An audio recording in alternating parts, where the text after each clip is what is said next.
At the beginning of the film, there is a woman named Rebecca with her husband, Mason. They are arguing over a trivial matter that has been blown out of proportion. Rebecca wanted Mason to have dinner with their children. However, Mason couldn't because he was busy running his company. Ultimately, a minor conflict arose, and Mason decided to distance himself to avoid further problems. Rebecca's life was fairly stable and successful. Initially, she was just an ordinary staff member. However, after she married Mason, he transferred some of his shares or assets to her.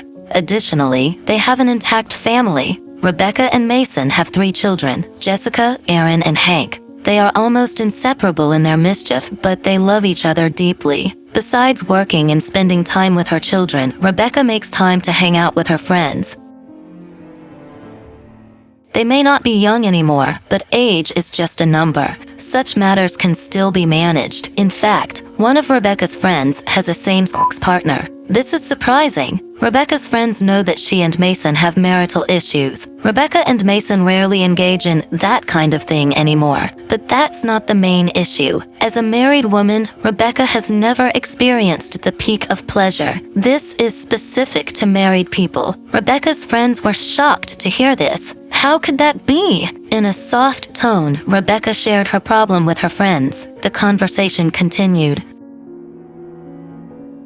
The next day, Rebecca brought up the issue again. She was shy because she had never experienced a true earthly paradise at her age. Her friends suggested she do it herself. However, she couldn't because she felt uncomfortable and awkward being alone. Finally, one of her friends suggested that she find someone to have fun with to help her achieve her goal. Just pay for it and it's done. Rebecca accepted her friend's suggestion. On the other hand, there was a woman named Valentina. She was a provider of companionship services. She asked one of her clients to visit Rebecca and make an agreement. Rebecca would decide the time and place. The next day, Rebecca was already at a hotel, waiting for her new companion to arrive. She looked panicked. Then, a young woman named Paris arrived. Rebecca thought Paris was in the wrong room and that she was the wrong person. Paris was not the wrong person. The room and time were correct.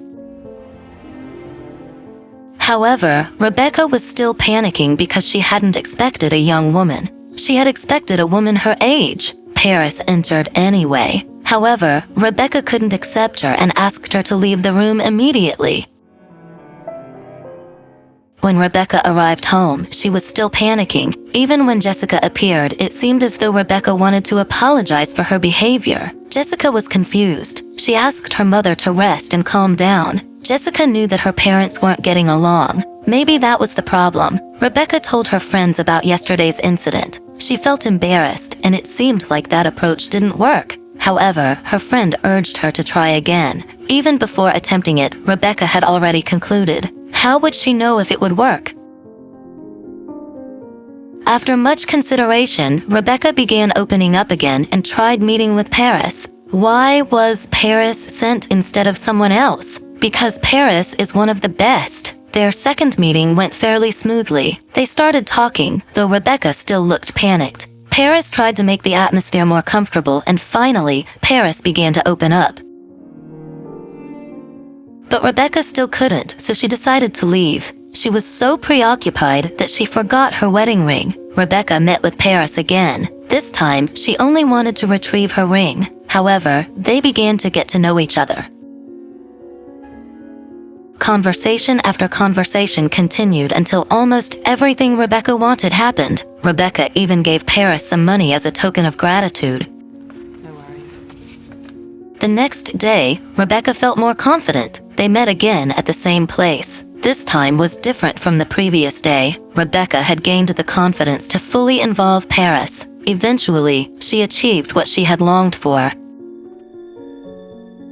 She was so engrossed that she forgot she had a dinner date with her children that night. When she returned home, she only gave her children money to buy pizza. She also began confidently telling her friends about what she had done with Paris. It was that enjoyable. Since getting married, it was the first time she had felt that way. Rebecca and Paris started getting to know each other. They shared stories about their lives and pasts. One night, Rebecca failed to keep her promise to her children again. This time, however, the children had something they wanted to discuss with her. Hank had found a doctor's examination report in Rebecca's name.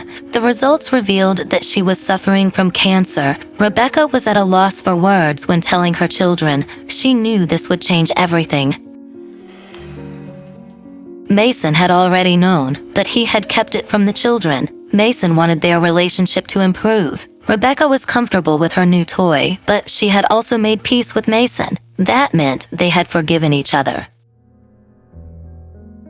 Similarly, Paris had a dark past. She had once had a boyfriend. One time, while joking around on the side of the road, she pushed her boyfriend. A car came by, hit him, and killed him. Paris deeply regretted her actions. Since then, she has channeled her grief into painting. Her artwork has even sold for remarkably high prices. Rebecca and Paris were like partners. A few weeks later, Rebecca passed away. She left her family, friends, and partner behind in an eternal slumber.